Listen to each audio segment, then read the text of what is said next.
your holy presence living in me.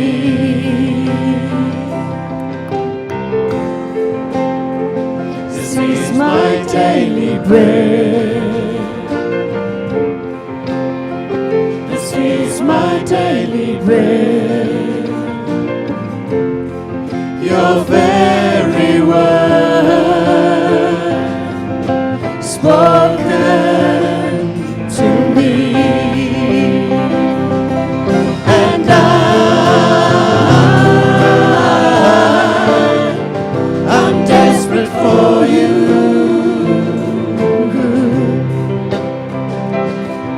and I'm lost without you.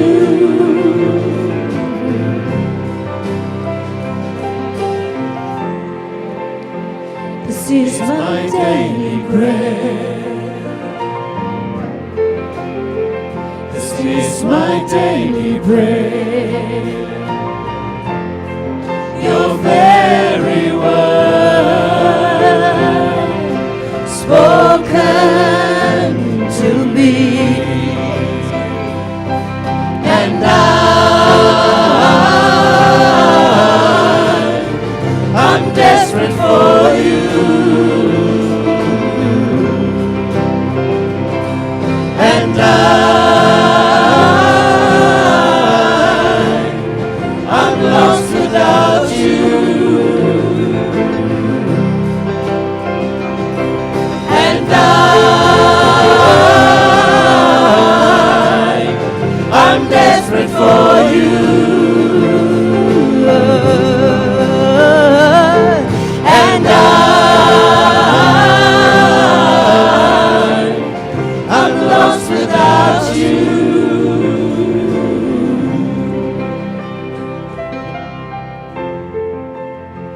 This is the air I breathe.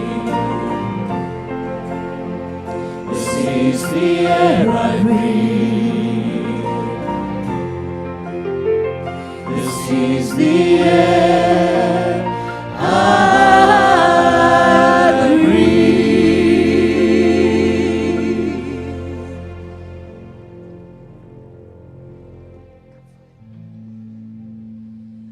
You are Alpha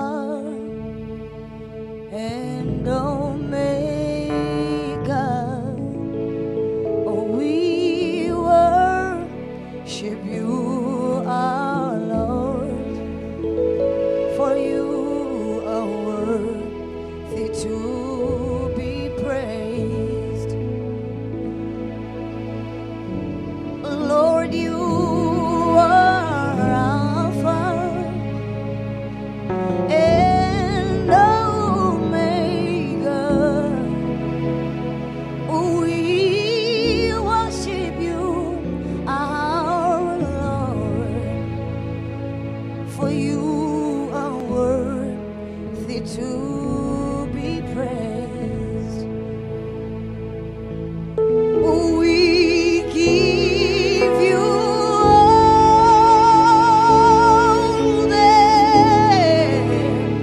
the glory. We worship you, my God, for you are worthy to be praised. We give you all the glory, my Lord. We worship thee, Lord. You're worthy, mine. God, you're worthy to be praised. Oh.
Goeiemôre vriende.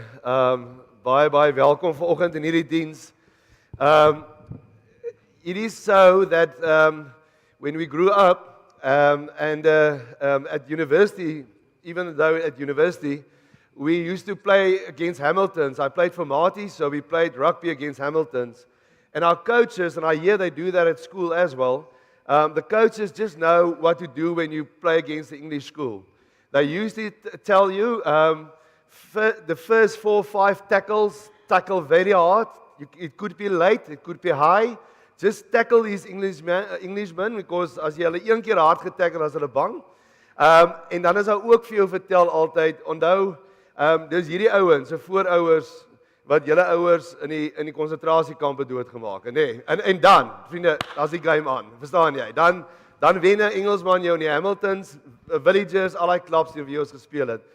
So we grew up with not liking English. Not all of you, but I grew up like that. But when we can come together in front of the throne of the Lord and we can sing together and praise together, and we have Xhosa people today with us, and I can't speak Xhosa, I wish I could. And Eugene, you will hear him, he can speak Afrikaans. But when we together, and their first language is Xhosa and our first language is Afrikaans, we sing and do some of the things together in English for the Lord's sake. So today I'm so privileged. We met in this week. We planned the sermon together. You will hear more about it. But first, at this moment, I just want to call Coco to the front. Ladies, gentlemen, when I met him on Tuesday, what a privilege I had. And how many of my boundaries and things were broken down. Just to hear Coco growing up in the same home that I grew up, loving the Lord in the same way, but had much more obstacles than me. And this beautiful young 27-year-old guy will quickly tell us who he is and the road that the Lord walked with him so that he can do the praise and worship now in Living Waters Ministry. So, Coco, it's nice having you here and thank you for sharing with us. Just hold it close together. Okay. Thank you, Fanny. To the congregation at large, I greet you all in the mighty, powerful name of Jesus. My name is Ntsikelelo Koko Ntsasa. I was born, bred in Eastern Cape, King Williamstown. I grew up in a very strong church background. I started Sunday school, and then we had children. We had a number of 6. We were 6, 3 guys, 3 girls. We were instructed to go to church. I started going to church at Sunday school, and then it was a very nice moment for us that we grew up in church. But things changed through the journey. My dad decided to step back at church, but my mom stayed, and then she wanted to praise the Lord. And then that resulted into splitting us apart from our family, because some of us had to take my dad's side.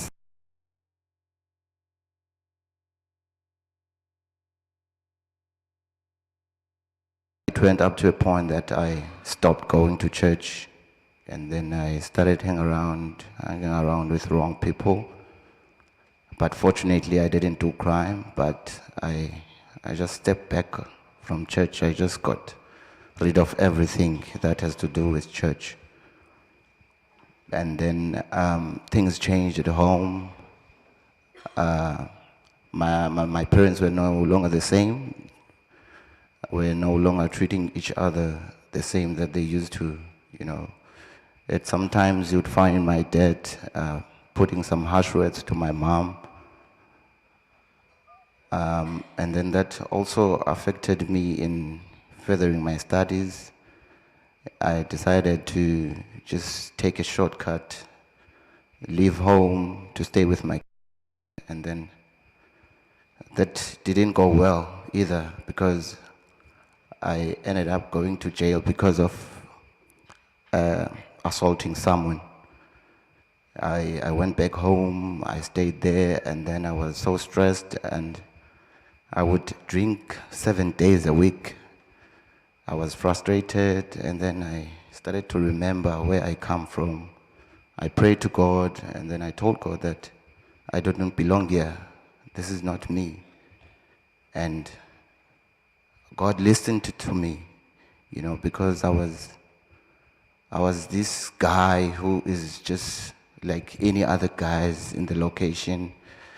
I used to drink, come in the early hours of the morning, all those things, to smoke.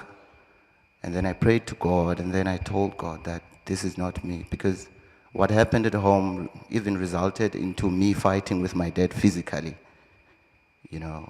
And this other day, it was on a Monday. I still remember it was 8 o'clock. I was sleeping, and I was so drunk yesterday. And then I received a call from a man of God, Pastor Eugene. It was like a dream to me.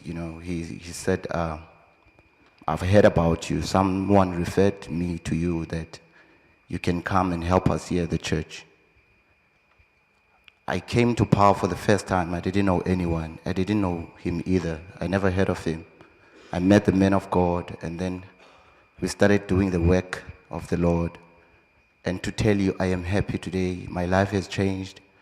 I fully support my family financially. I really thank the Lord that He brought me here. My life has changed. Thank you very much.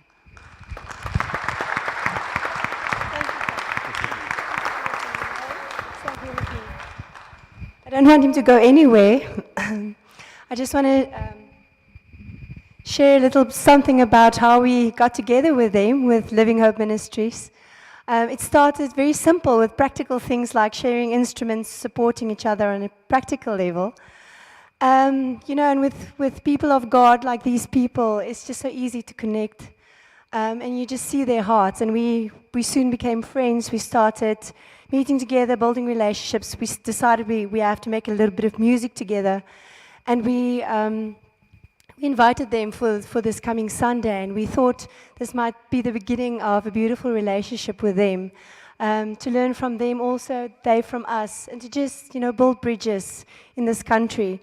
And we want to welcome Eugene, Pastor Eugene, and the ladies there from Living Hope. You are so welcome here today. It warms our hearts to have you here with us. You bring so much joy and something beautiful to us today, and we just ask God to bless this day. Koko, I just want to share with them what you said to me. We had a meeting with Fani and the rest of the guys on Tuesday, and then the Wednesday morning early, Koko sent me a message that really touched me, and he said that he realized that at last it is possible to have unconditional love and unity in Christ Jesus. And that really warmed my heart, and I really believe that's the heart of God for this country. So what's happening here is beautiful, and I hope this is the beginning of many more to come. Thank you very much. Can I ask Pastor Eugene?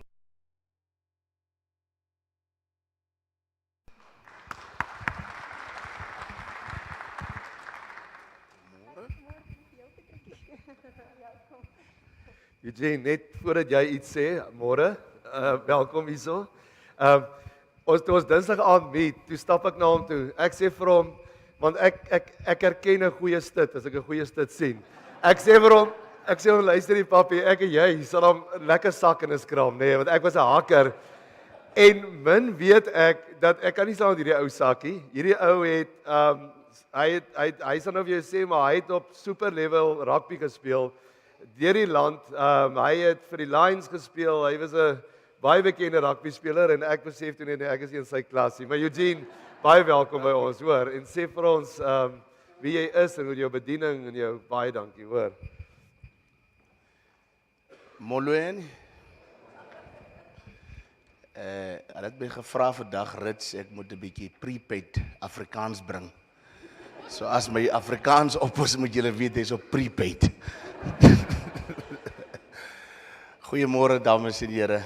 Dit is 'n gulle geleentheid om saam met julle hier te wees vandag en ek dink dat we want to thank you for the ministry that you've invited us and to be part of your ministry. Ek dink kortliks wil ons regtig dankbaar wees oor 'n geleentheid wat God vir ons almal gee in ons land soos dit. En ek dink vanmôre is een van hy oomblikke waar ons weet dat if we stand together, we can change this country. Kortliks van my op ministry, gebore in die Parel, Noorde Parel skool gegaan, na skool Boland rugby gespeel, na Boland rugby gespeel het SVD, met 'n coach wat 'n dominee gewees het, so my journey was maar altyd met 'n dominee, Johan Lerm, en na dit is soos PE toe saam, en na PE toe is bietjie Durban toe, en toe is ek klaargemaak by Loffie, en by die Leeu's, maar ek dink, ek het altyd vir die Here 'n geleentheid gevra om te sê, at the age of probably 32, I've been privileged to travel the world. And I've seen, en ek was toe ook 'n geleentheid gekry om kulturele verskille te verstaan. You know, like jy verstaan hoe dink die Afrikaners. So it was a totally exposure for me. En ek in vandag besef ek vandag dat my hele loopbaan was glad nie oor rugby nie. It was to understand that we can make an impact in this country today, totally in cultural diversities. Dat ons mekaar beter verstaan, dat ons mekaar kan weet dat God se liefde is die eenheid vir ons almal in hierdie land. So, en in Bekwene het ons 'n ministry begin, ek en my vrou, where's my wife?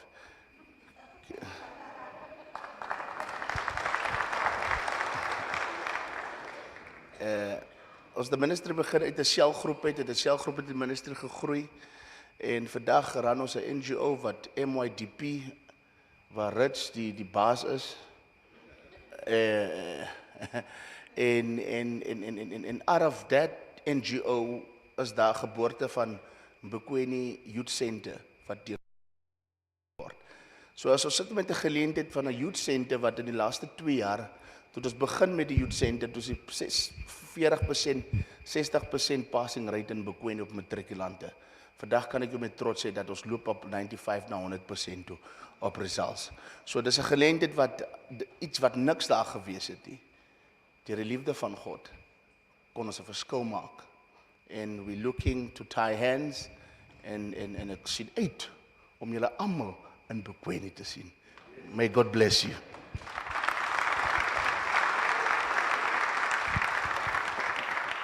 Dankie, Jean.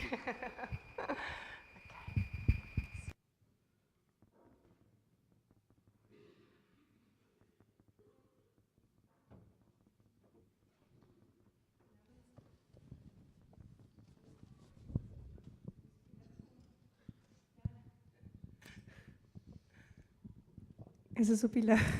Nou gaan ons 'n bietjie musiek maak. Kom ons staan op. Kom ons sing saam almal vir die Here, saam met Living Hope Ministries.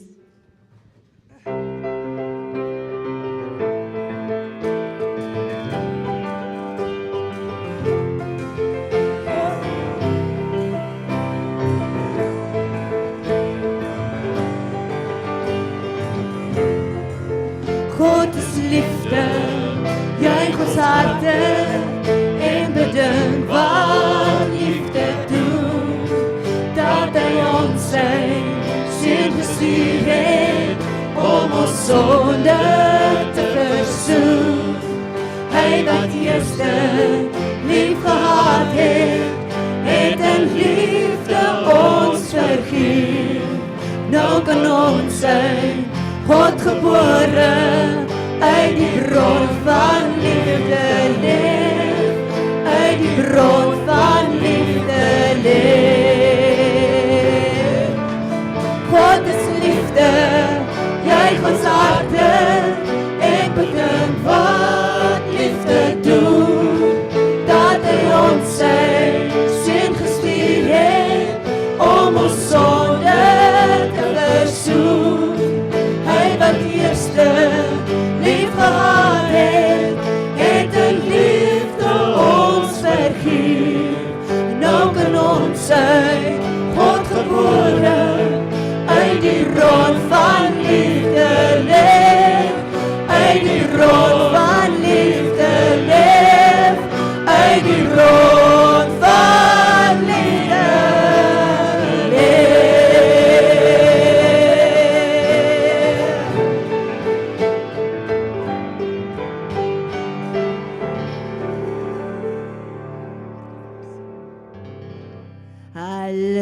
my hand to the coming King, to the great I am.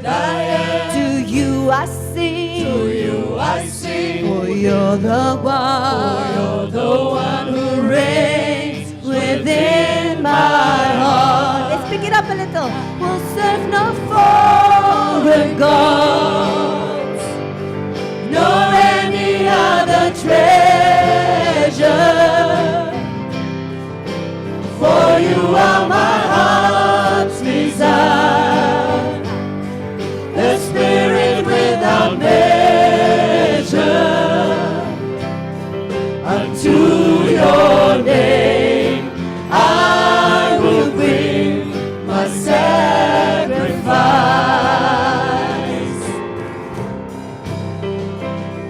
Ek roep ek wil graag sing, wil die eer, hulde bring, daar is stroom en liefde by my hier. Ek wil voor die almag buig, met my hele hart getuig, van die groot ontferming, genade vir 'n sterfling. Ja, daar is geen einde aan die liefde nie. Ja, daar is geen einde aan die liefde nie. Kom ons sê dankie vir die Here. Give thanks.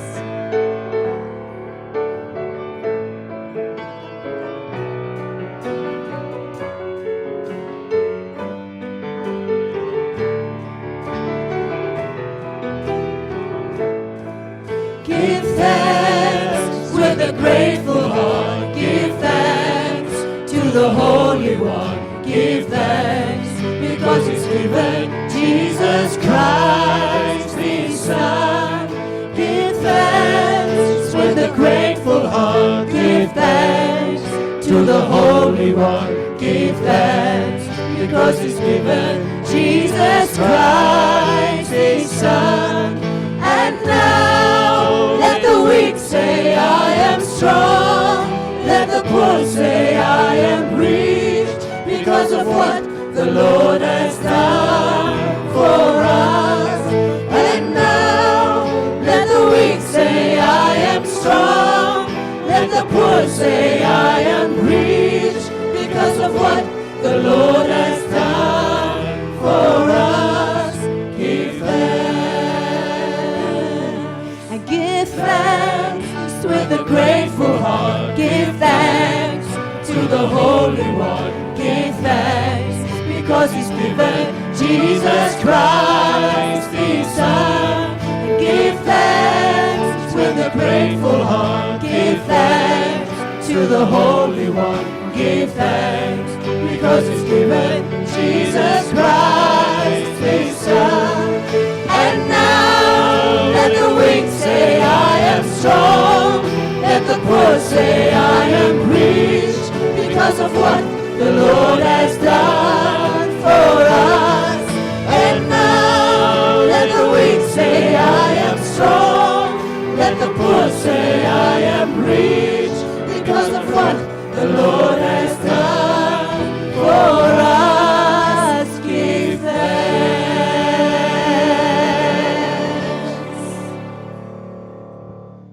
Baie dankie, kom maar sit.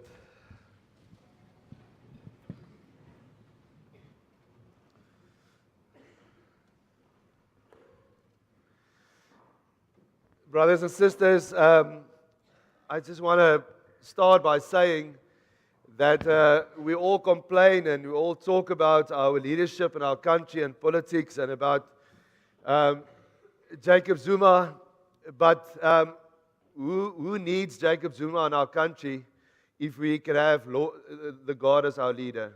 And if we can come together and pray together and do this, You know, you guys, when there will always, even if there will be a war in our country, we will go to all the different races and all the different people, and we will collect all the Christians, and we will stand together and pray together, because we won in Christ, and wonderful experience. We have differences, but some of the differences are very nice to hear. Like on Thursday evening, the group came together to pray. And in the beginning here, they were standing in a circle, and Greta said, okay, let's just pray together to start off tonight. And meaning in our culture that she will pray and the rest will listen. And when she said, let's pray together, they took it literally, so all started praying together. And so she didn't hear herself praying anymore. And how wonderful is that we can pray together. Let's start off today by praying together, but I will pray on my own. You just pray with me in your hearts. Lord, thank you for this wonderful privilege. Lord, and after meeting Coco and Eugene and the rest of the group and the congregation, I just know and knew this is not window dressing. This is not political right to do this right thing. This is the Holy Spirit bringing us together. Lord, thank you for people in our congregation that have this vision and that are sowing seed all the time during the day in the congregation, also outside the congregation in Paul. Thank you for people like Ritz that made this link possible, that brought us together. Thank you, Lord, that you've led Eugene through the country and through the world and playing rugby and meeting different cultures so that he can sow in Bekwini, but not only in the Bekwini, so that the bridges will go out throughout South Africa. Lord, thank you for Coco, that you brought him from the Eastern Cape, that you saved him, that the wonderful person that he is, playing the keyboard like a musician, and he doesn't even have training. Lord, and all these things humble us in this morning. Thank you that we could be part of this sermon, part of this congregation. I pray, Lord, that you will speak to us today. But actually, it's a moment that we want to actually take off our shoes because we are on holy ground. Because, Lord, for 200 years, from Jan van Riebeeck came here, for 200 years we worshipped and prayed together, and we worked together in the churches, and we were all one big church. Slaves and Khoi and Afrikaners and black people. And then us ourselves. We had these evil plans that this can't go on like this, because we, as human beings, all over the world, always, we always see difference, and we don't see when we can work together. Lord, and thank you that after all this broken down of churches and all the turbulences we went through, that we can slowly but surely start to build bridges again. Thank you for this privilege this morning. Lord, in this morning, you call us to this sermon to come and die. You call us to come and die in South Africa, and we want to hear from you what that means. Thank you for your word, and we just want to say, hear the word of the Lord in this morning. Amen. Vriende, the PowerPoint gaan opwees. There's going to be a PowerPoint for the English-speaking people. You can follow it on PowerPoint. Verlede week het ons mekaar stilgestaan wat dit beteken om atlete vir Christus te wees. En ons het vir mekaar gesê, atleet het 'n oefenprogram, en die oefenprogram van 'n Christen is baie basies. Lees jou Bybel, bid elke dag. Dis wat die liedjie sê. Bid reg deur die dag, volg die Here regtig. As jy in jou bakkie ry, as jy stort, as jy het die hele dag 'n gesprek met die Here, en moenie net dagstukkie boekies lees nie, doen dit so 'n tiende van jou stilte tyd. Vat die Bybel en lees hom van voor tot agter deur. Journal in jou Bybel, skryf jou lewensverhaal in God se lewensverhaal sodat die twee geïntegreer kan wees.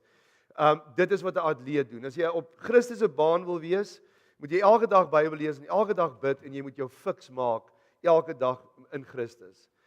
Dan het jy 'n plek waar jy dit gaan doen, 'n plek waar jy oefen dit in jou binnekamer en by die huis, jou kinders moet jou sien stilte tyd hou. Hulle gaan dit eendag doen soos Kokko gesê het, jy gaan terug na jou roots toe. Jy moet dit by die huis doen elke dag vir jou lewe. Jy moet dit in 'n geloofsgemeenskap hier saam kon doen. Want dit is waar ons saam oefen. En dan gaan doen jy dit in die wêreld daar buite. Gaan leef jy jou geloof. Dis die plek waar die atleet optree.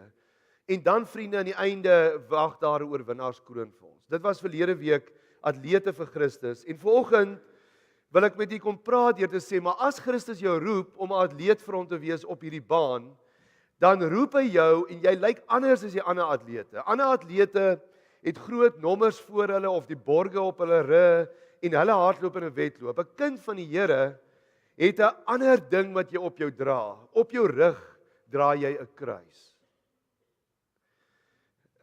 Dis Christus self wat dit vir ons sê. Hy sê, as julle nie bereid is om julle kruis op te neem en my te volg, is julle nie die moeite werd om agter my aan te kom nie. So, en vriende, 'n ou wat 'n kruis op sy rug dra, moet jy weet, iewers gaan daai kruis geplant word en iewers gaan jy sterf. As jy vanoggend sê, ek is 'n kind van die Here, ek is 'n volgeling van Christus, beteken dit jy het 'n kruis op jou rug. En beteken dit iewers gaan jy vir Christus moet sterf in jou lewe. En die vraag vanoggend is, wat beteken dit? Dis waarmee ons vir ons vanoggend besig hou. Hier sit vanoggend iemand in hierdie kerk, vriende, wat waarmee ek al ongeveer 21 jaar op pad stap. En die persoon het, nadat ek hom 'n paar jaar geken het, het hy 'n baie goeie werk en 'n baie goeie beroep met 'n baie goeie inkomste, het hy verloor en moes hy opoffer. En ek en hy het baie saam gedink, gebid, en hy het nooit verstaan hoekom moes hy sy werk verloor het. En nogal op 'n wrede manier deur 'n groep mense om hom. Maar op die ou end, vriende, het die Here hierdie ou lewenslank begin gebruik vir sy evangelie en vir sy kerk, op verskillende vlakke. En moes hy net geweet het, ek moes gesterf het in my loopbaan en wie ek is, want dit is 'n radikale verandering in sy lewe, en moes hy op ander maniere inkomste genereer om voltyds vir die Here te werk. Vriende, daar's mense in ons kerk wat vanoggend hier sit, wat 'n korporatiewe loopbaan kon gevolg het en baie geld kon gemaak het. Maar wat besluit het om in hulle beroep uit te klim en iets te doen, sinvol vir Suid-Afrika en om voltyds vir die Here op 'n manier te werk. Ons het vanoggend gehoor van Kokko, hoe dat hy selfs handgemeen geraak het met sy pa, wat vir hom baie sleg is. As jy sy storie hoor, hy sê dit nie maklik net nie, maar omdat hy gekies het om een oggend met sy gitaar en instrument na die kerk toe te loop en te gaan speel, en sy pa het hom gekeer en geweier dat hy vir die Here gaan loof en prys. Vriende, dit gaan nie vanoggend oor my nie, maar in my eie lewe het ek hierdie sterf vir Christus in verskillende fases in my lewe ervaar. Ek het dit ervaar toe ek vir 4 jaar in die Drakensberg Seunskoor was en jy ons elke tweede Sondag kon ons met die busse Winterton kerk toe gaan, want die een Sondag is dit die Engelse ouens en die ander Sondag is die Afrikaanse ouens. En toe die Sondag wat ons nie kan kerk toe gaan nie, het ons maar daar by die skool rondgelê en daar het nie baie gebeur nie. En so het ek stadig maar seker vir van my pelle begin vra en ons het 'n diensie begin saamstel. Ek was standaard 6 gewees en gelukkig het ons een ding wat goed was, 'n goeie koor gehad en ek het begin kerk hou. En ek het begin preek. En van die ouens in die skool het jou begin label en sê, o, jy's ons priester, en jou op 'n ander manier begin hanteer. Toe ek op universiteit was, het jy gedurig, jy het maar die naam priester gedra, en jy het maar, op universiteit het jy altyd geweet, daar's oë op jou, wat ook goed is, maar jy kon nooit na 'n rugbywedstryd, soos die ander ouens drink, of jou lewe was altyd anders. En toe vriende, het ek op 'n dag, in sterf vir Christus, het ek en my pa en my broer en my oom en my neefs by mekaar gesit en die gesprek was baie heavy geweest oor ons land en die situasie. En ek het vir hulle my mening gegee oor ons land en dat God in beheer is en ons gaan nog dans in hierdie land. En in daai situasie voor my oom hulle het my pa of iemand daar gesê, man, jy's 'n regte liberalis. Daar in die Drakensberg Seunskool het die Engelsman in jou kop gesmokkel en jy is 'n swart boetie. En moes ek in my familie uitstap die dag daar en baie seer kry, my ooms en neefies wat vir my lag, omdat ek besluit het om Christus in ons land te volg. My eerste 10 jaar in hierdie gemeente het ek so 4 keer in die aande myself in die slaap gehuil langs my vrou, was vir my journey to hell and back. Want ek het die kerk en hoe ek beleef die Strooidak kerk waarheen ons moet gaan, het ek anders gesien as wat van die leierskap dit op daai stadium gesien het. En daar is petisielyste teen my opgetrek en party oggende as ek opgestaan het, 'n naamlose brief onder deur my kantoor se deur geskuif en 'n klomp lelike goed oor my gesê. Vriende, Bonhoeffer sê in sy bekende woorde sê, when God calls you, he calls you to come and die. Vriende, en jy kry net een Christusvolgeling. En dit is 'n Christusvolgeling wat sy kruis op sy rug dra en Christus volg. Ander Christene wat ons sien, en ek sê nie hulle is verkeerd, ek oordeel glad nie vanoggend nie. Ek sê net jy het verskillende Christene. Jy het party ouens wat hulle kruis op hulle rug dra en God volg, dat jy ander ouens wat 'n kruisie om hulle nek dra, met 'n mooi diamantjies om en mooi goud en is mooi, baie mooi kruisie wat hulle om hulle nek dra. Dan sê hulle so half iets.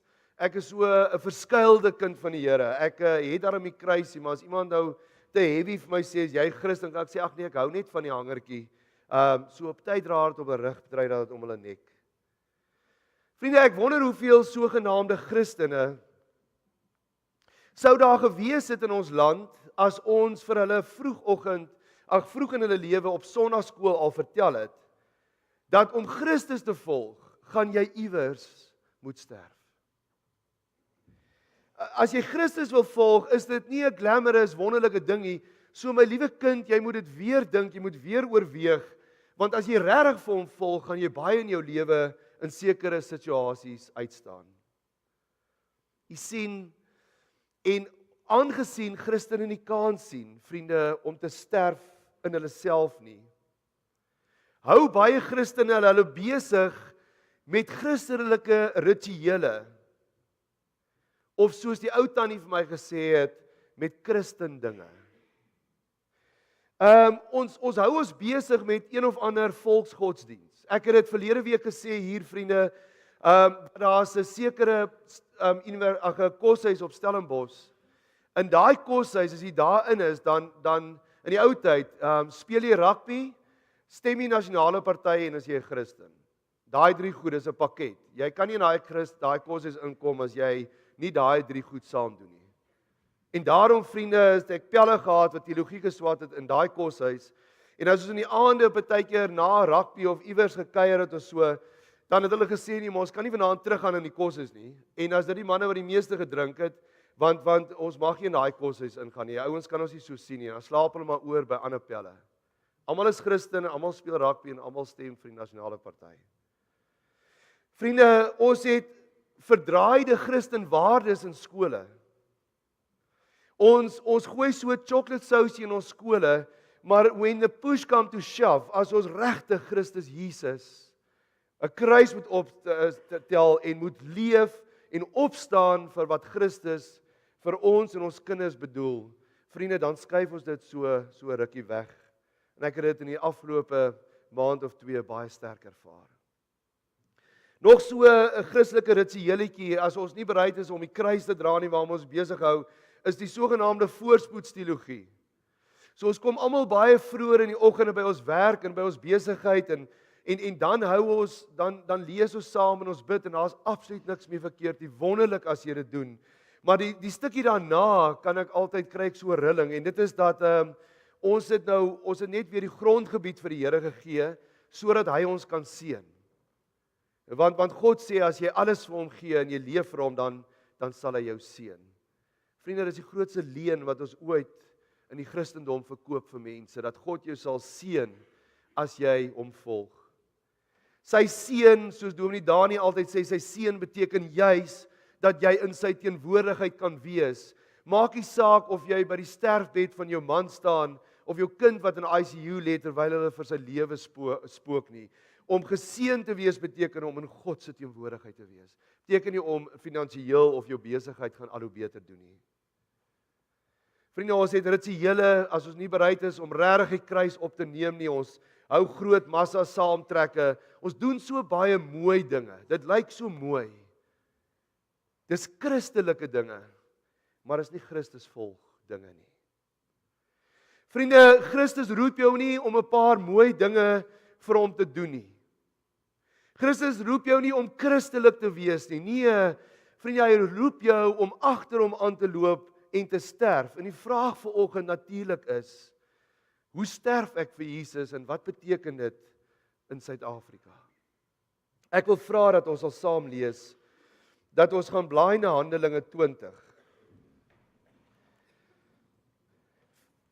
En vriende, baie dankie. Ek hoor en sien dat al hoe meer van u Bybels na die kerk toe bring, na die dienste toe bring. Mag ons aantekeninge hier maak, mag ons skryf, mag ons die woord leef, vriende. Dis al wat ons het. Kom ons blaai. We're going to turn to Acts 20, and we're going to read together verse 22 to 24. Handelinge 20 vers 22 tot 24. Vriende, hoor gou wat sê Paulus hier, Handelinge 20 vers 22 tot 24. En nou gaan ek Jerusalem toe, daartoe gedring deur die Heilige Gees. Wat daar met my sal gebeur, weet ek nie, sê Paulus. Paulus sê, ek weet nie hoe gaan dit wees in Jerusalem nie. Maar wat sê hy? Ek weet dat die Heilige Gees my in elke stad verseker. So die Heilige Gees het vir hom dit kon verseker. Dat gevangenskap en vervolging op my wag. Vriende, en dis nie ons 5-ster tronke wat ons vandag het nie. As gevangenisstraf op jou wag, dan is daar nie 'n venster in waar jy kan uitkyk nie. Jy word toegesluit agter dik tralies.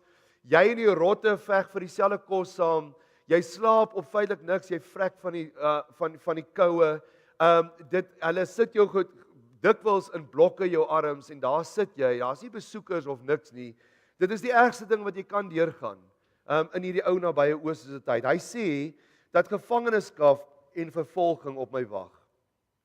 Maar al is my lewe vir my kosbaar.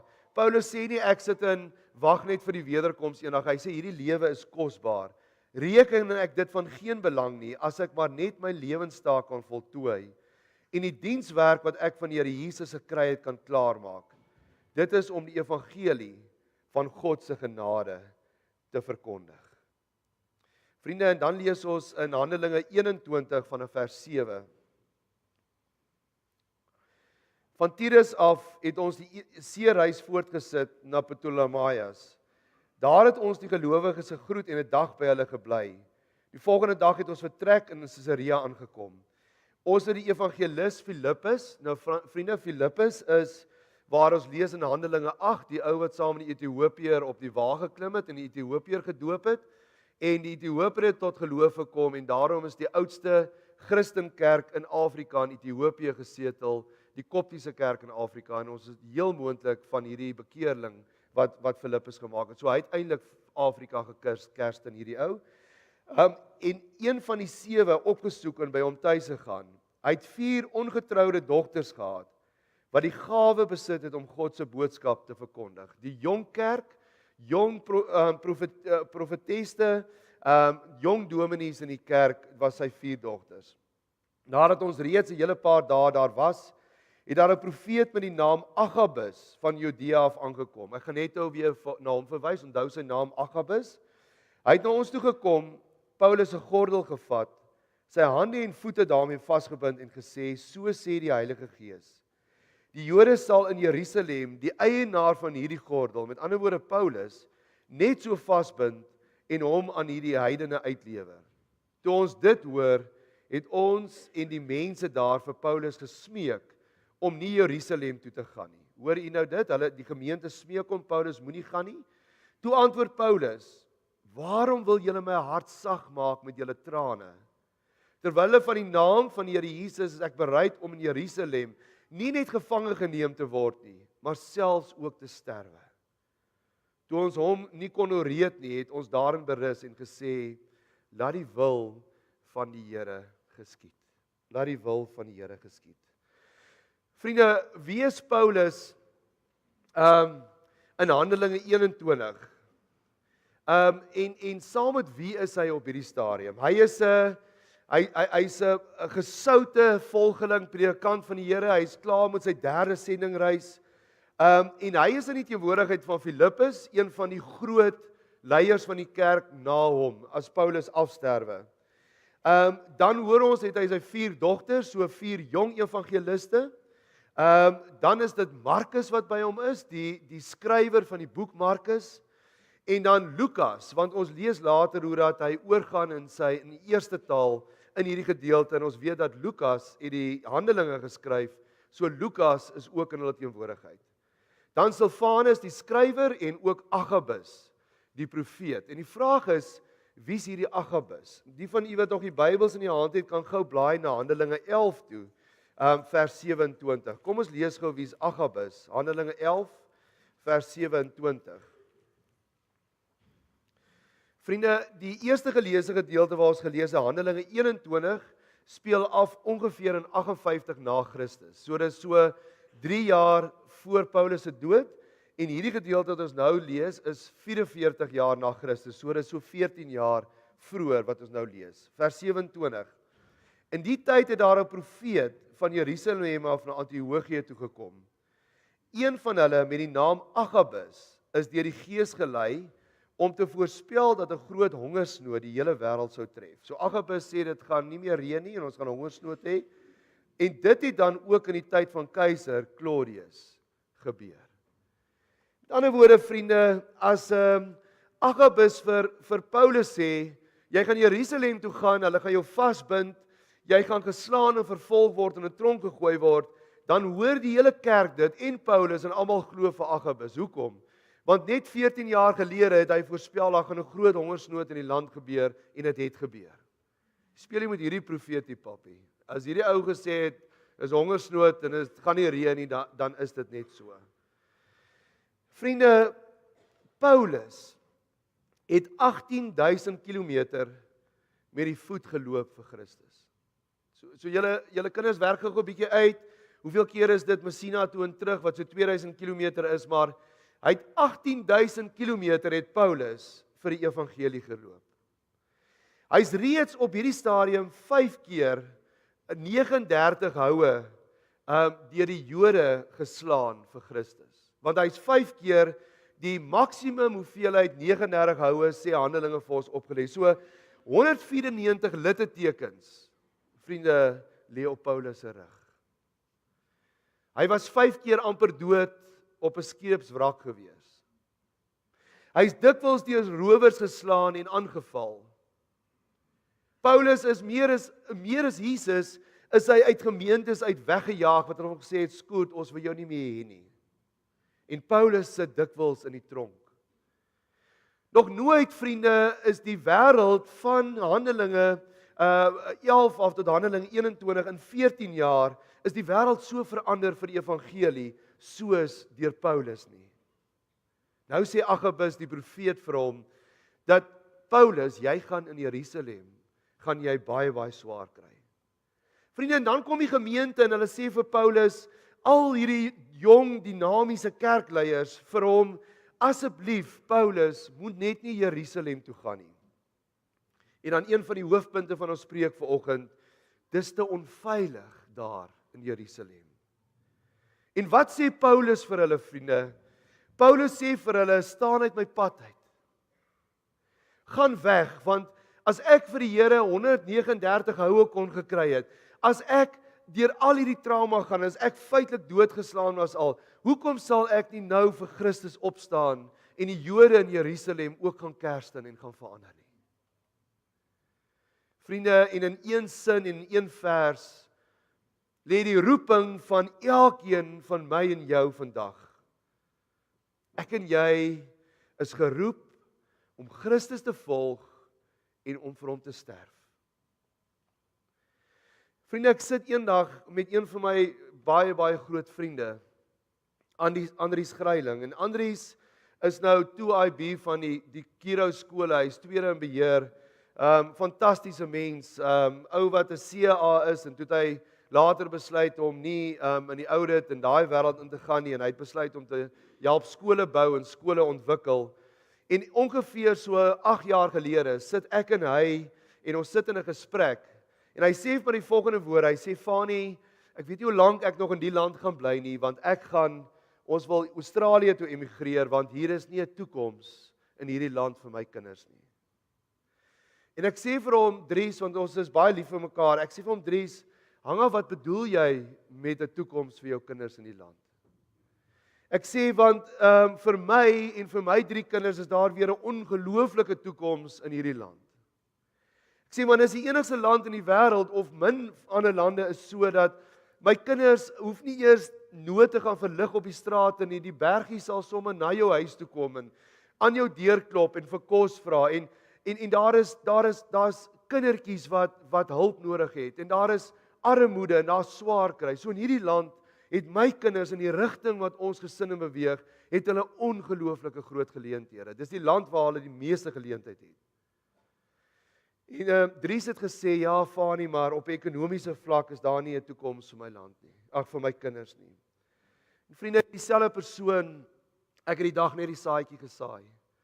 7-8 jaar later het hy gegaan en het hy amper man alleen geveg in ons land, dat Kiro skole, Meridian skole begin. En Meridian skole is tussen die duur Kiro skole en 'n gewone model C skool, wat bekostigbaar is, en hulle skole in Polokwane en in die noorde is stampvol swart en bruin kinders, met 'n liewe toekoms, met 'n ongelooflike onderwys, om hierdie land te gaan verander. Want die Here het vir Dries gesê, Dries, jy moet kom ook in terme van jou geloof, en die hoof van Kiro moet jy sterf in jouself. Ek wil groot goed in jou verander.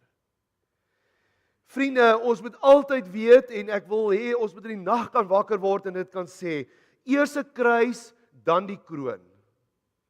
Ons dra ons kruis om die kroon eendag te kry, maar vriende, ons moet bereid wees om eers die kruis te dra, en dan kry ons die kroon. Vriende, Paulus het nooit mense geroep as hy in Handelinge praat, om van een of ander geestelike spyskaart af te eet nie. Ons geloof is nie soos om in 'n restaurant te gaan sit met 'n spyskaart voor jou en sê, okay, bietjie kerk toe gaan, jy weet daai dag nie, want dit raak 'n bietjie warmer en dit gaan makliker wees in die bed uit te kom. Wag, wat soek ek vir ek gaan 'n bietjie geld in die kollektebordjie gooi, en dan wat soek ek vir pudding? En so af en toe bietjie Bybel lees, en so af en toe bietjie bid. Ons geloof is nie 'n spyskaart waarvan ons was eet nie, vriende.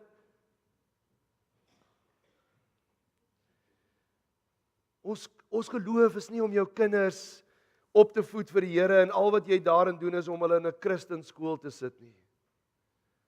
Dis hoekom ons kinders baie keer vir ons lag, want hulle sien dit nie in ons huise nie. Nee, vriende, Paulus sê vir my en jou, dat wanneer jy vir Christus volg, hy alles van jou vra. En Paulus, hy's op die veld, hy's die kaptein, hy hardloop voor. Hy wys vir ons en selfs jou lewe van jou vra. Vriende, 'n roeping wat nie die moeite werd is om voor te lewe nie, is nie die moeite werd om voor te sterf nie. Kom ek sê weer vanoggend, 'n roeping wat nie die moeite werd is om voor te sterf nie, is ook nie die moeite werd om voor te leef nie. As die roeping in Christus vanoggend nie jou hele lewe vra nie, sal jy nooit jou hele lewe gee nie. Ek wil dit weer vir u sê, ons moet dit baie mooi hoor. As die roeping wat jy in Christus Jesus vanoggend het, nie jou hele lewe van jou vra nie, sal jy ook nie jou hele lewe daarvoor gee nie. Vriende, Christus het nie so 'n part-time jobbie aanvaar toe hy aarde toe gekom het nie. Hy het nie gesê ons het die aarde so mooi gemaak, maar ek wil hom so 'n bietjie daar in Italië gaan rondloop en ek wil hom so 'n bietjie daar in Jerusalem rondloop en ek wil hom so 'n bietjie gaan swem in die see. Ons het dit so lekker gemaak. Ek wil ook nou 'n bietjie die aarde kom geniet. Nee, vriende. Hy was op een missie toe hy 'n wêreld toe gekom het. Toe die oomblik toe hy gebore is in die stal, het die kruis klaar verrys voor sy stal. Maar hy gee sy lewe ook vir my en jou. Vriende, hoekom wil hy nie hê dat jy hom net in jou spare time, as dit jou pas volg nie? Want dan is jy nie 'n Christusvolgeling nie. Jy is wel 'n Christen, maar jy is nie 'n Christusvolgeling nie. Vriende, as Jesus jou roep, roep hy jou tot 'n hoër roeping as jou, en luister mooi, as Jesus jou vanoggend roep, roep hy jou tot 'n hoë roeping as jou eie veiligheid. En jou eie gemak. En jou eie loopbaan. En jou eie status en jou eie gemaksone. Andries kon 'n baie makliker pad in Kiro gevolg het. Almal kon hom gestaan en cheer het en elke skool moet sy begroting maak en die skool kon baie vinniger, baie groter geld gemaak het. Nee vriende, hy kies die pad wat Christus vir hom gevra het. Hy sit 'n kruis op sy rug en sê Dries, jy gaan baanbrekerswerk vir my in Kiro in Suid-Afrika doen. Ek roep jou om vir my te lewe in Suid-Afrika, maar ook om vir my te sterf in Suid-Afrika.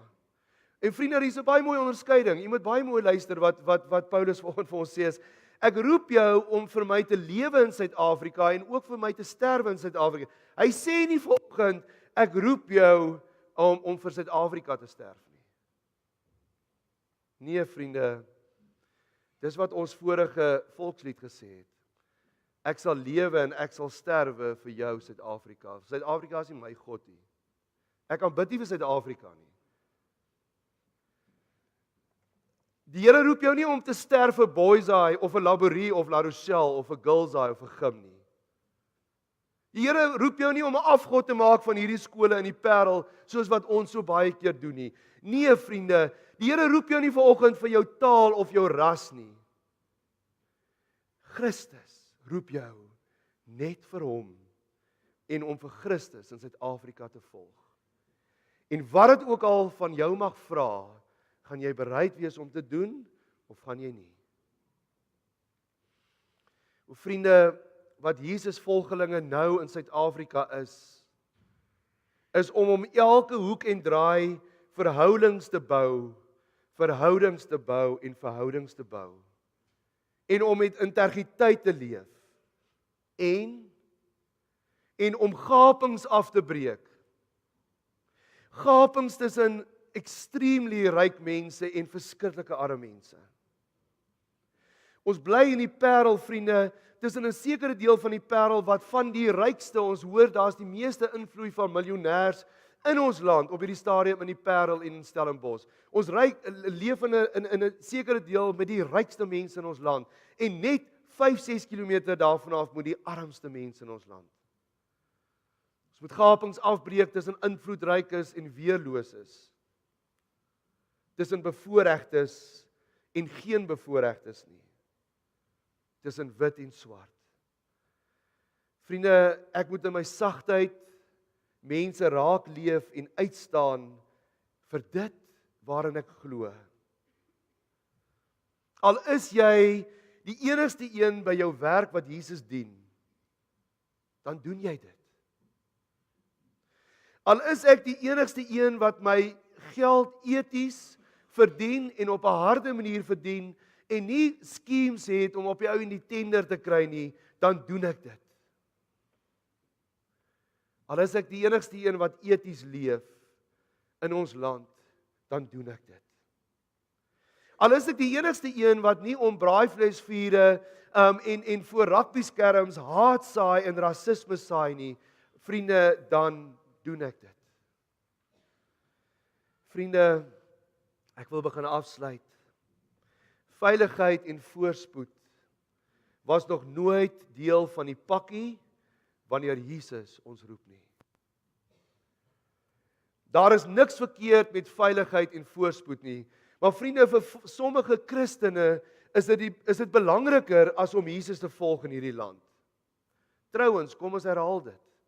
Vir sommige Christene is dit 'n voorwaarde in ons land, veiligheid en voorspoed voordat hulle Christus sal volg. Vriende, wat is die hoër roeping en wat is 'n hoër prys as veiligheid? Wat is dit waarvoor ek en jy eintlik leef, vriende?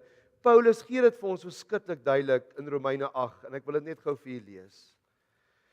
Hy sê die volgende in Romeine 8 vers 35. Die vraag is, wat is ons hoogste roeping? Waarvoor leef ons? Hy sê dit vir ons in Romeine 8 vers 35. Die samevatting van ons geloof. Wie kan ons van die liefde van Christus skei? Ook in hierdie land. Lyding of benoudheid of vervolging, honger of naaktheid, gevaar of swaard. Vers 37. Maar in al hierdie dinge is ons meer as oorwinnaars vir hom wat vir ons liefhet. Hiervan is ek oortuig, luister mooi, geen dood of lewe of engele of bose magte of teenswoordige of toekomstige dinge of kragte of hoogte of diepte of enigiets anders in die skepping kan ons van die liefde van Christus skei nie. Die liefde wat daar is in Christus Jesus, ons Here. Regtig, Paulus? I mean, really? Soos die tiener sê, regtig? So terwyl jy op die tronkvloer lê en stikkend geslaan is, sê jy dat al wat vir jou saak maak is Jesus Christus se liefde? Dan sê Paulus ja. Vriende, Suid-Afrika sal eers verander as Christus volgelinge bereid gaan wees om vir Jesus te volg en te sterf. Dis goed om so amper 'n miljoen manne bymekaar te kry en dan die getalle vir jou gereeld by te gee en dan is hulle bietjie kort en dan bietjie oor 'n miljoen, maar is omgegee oor 'n miljoen. Dis baie goed om hierdie ouens bymekaar te kry, maar vriende, dis nie sterf vir Jesus nie. Want ek klap saam en ek ry in my nice 4x4 en genoeg geld in die bank en ons het 'n lekker trip hier op pad en eet by lekker plekke ontbyt. En dan bly ons hier aan tentjies en ons braai lekker saam en so lekker manne gevoel, maar ons doen dit daarom vir Christus. Baie goed, wonderlik, doen dit weer. Maar al wat ek wil sê, dis nie om te sterf vir Christus nie. Om te sterf vir Christus sal gewees het as daai selfe klomp manne in hulle bakkies klim en almal in rye daar wegry en een of ander plakkerskamp op 'n swaar plek binne ry en daar kan help om shacks te herstel en geld te gee en daar 'n pad te stap met jong ouens soos Coco en toe te sien dat hy iewers kan kom om die Here te volg. Dit is Christus, sterf vir Christus. Vriende, dis goed om kerk toe te kom en om so 'n tiende te gee vir die Here, maar dis nie sterf vir Christus nie. Ek wil vir u sê vanoggend, wat is my en jou roeping vanoggend in hierdie kerk, vriende? Christus roep jou vir niks anders as om in Suid-Afrika vir hom te volg en bereid te wees om vir hom te sterf, ongeag wat dit vir jou vra nie. Kom ons sit so, dan sluit ons die oë. I want to ask the praise and worship group now from Living Waters to come forward and sing us a song out of their hearts. The song that they're going to sing to us is You Are Holy. Thank you guys. You come forward and please come sing for us.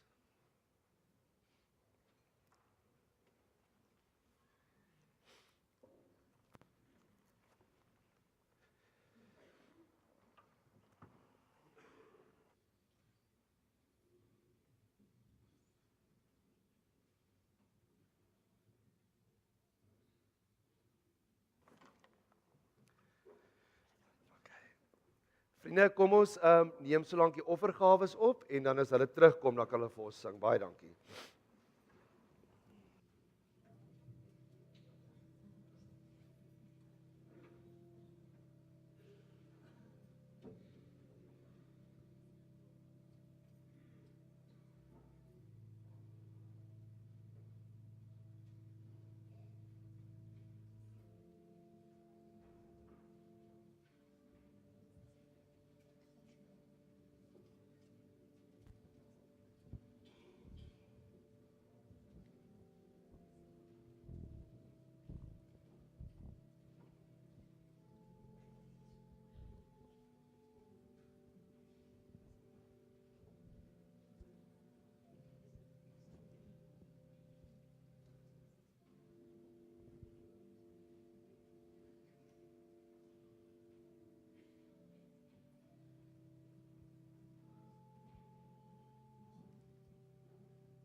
Lord Jesus, thank you for this offering. Help us to sow this in your fields so that we can bring the gospel also to the rest of the world. And help us to say that we prepare to die for you and also to die in terms of our money, to give you what is necessary to change this world. Thank you, Lord, for your provision. Thank you that we can give you back in terms of our abundance and that we can give you something of all the stuff that you give us. We thank you for everything, Lord. Amen. Okay, and I want to ask the praise and worship group now to sing to us, You Are Holy.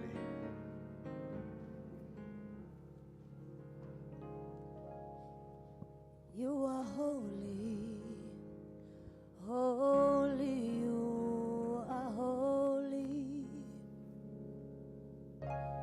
You are holy, holy, you are holy.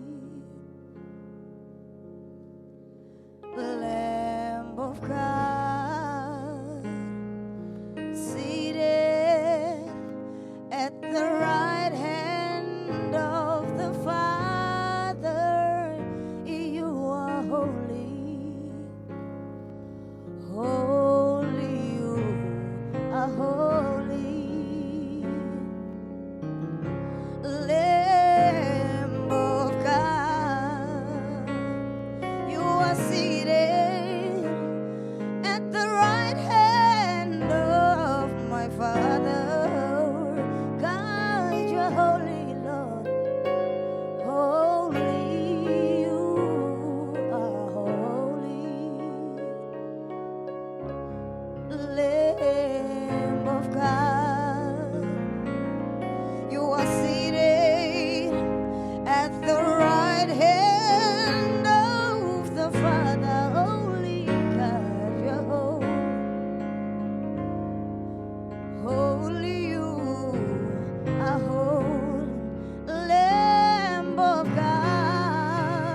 Here, ons gaan almal eendag saam vir U loof en prys daar in die hemel. Here, en ons weet daar geen meer verskille wees nie, maar U is 'n God van verskeidenheid. So ek wonder hoe dat U ons almal gaan laat saam sing. Van die bedeesde Engelsmanne tot die Anglikaanse kerk het hulle boekies uit en hierdie koor wat ons vanoggend gehoor het in die Afrikaanse kerk en die klomp Japaneese en hoe ons almal vir U gaan saam loof en prys. Ons weet nie hoe dat ons dit gaan wees nie, maar ons weet Here, U is die groot dirigent. U gaan ons almal laat saam sing vir U. Here, ons wil saam met hierdie groep vanoggend sê, You are holy. Here, sitting at the right hand of the Lamb.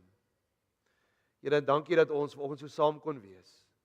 Stap met ons uit vandag en dat ons kruis sal opstel en U sal volg. Ons vra dit in die wonderlike naam alleen. Amen. Vriende, kom ons staan, dan sluit ons saam af met die pragtige seënbede vir Suid-Afrika, lied van Elvis Blue wat ons hierdie jaar so baie sing. Kom ons sing hierdie pragtige lied saam met die orgel en saam met die band. Ons sing dit almal saam.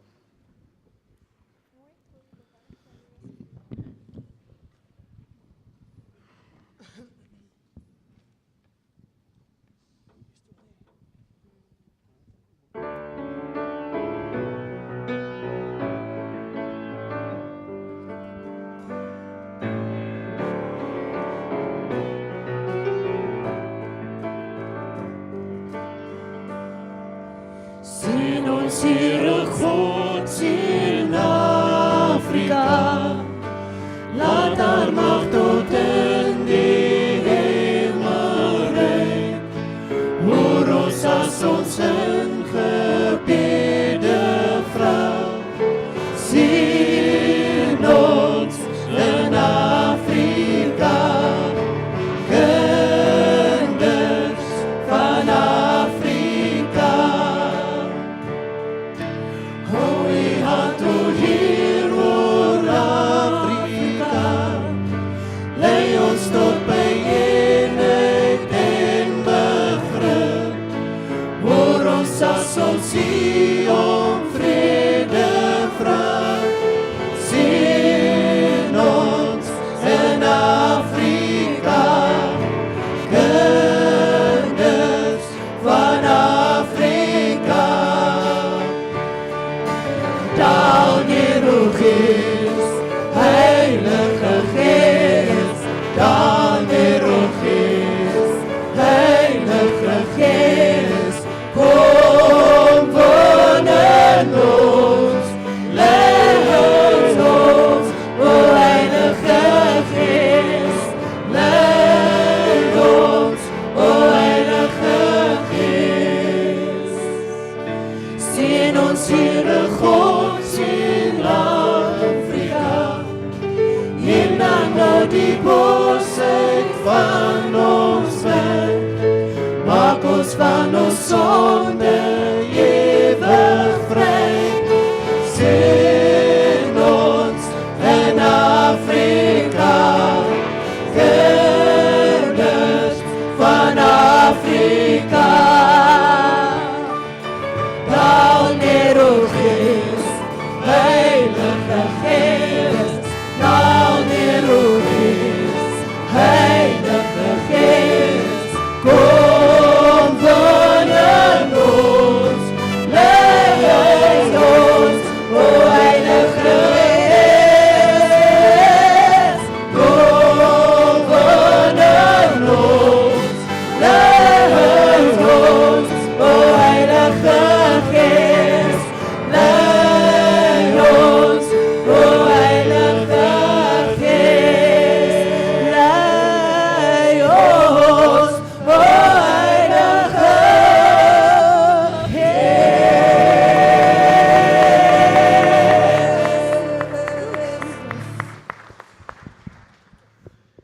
Here, ons het vir U hande geklap omdat U die groote God is wat U Heilige Gees vanoggend hier by ons gehad het en ons het hom hier ingedra. Dankie daarvoor.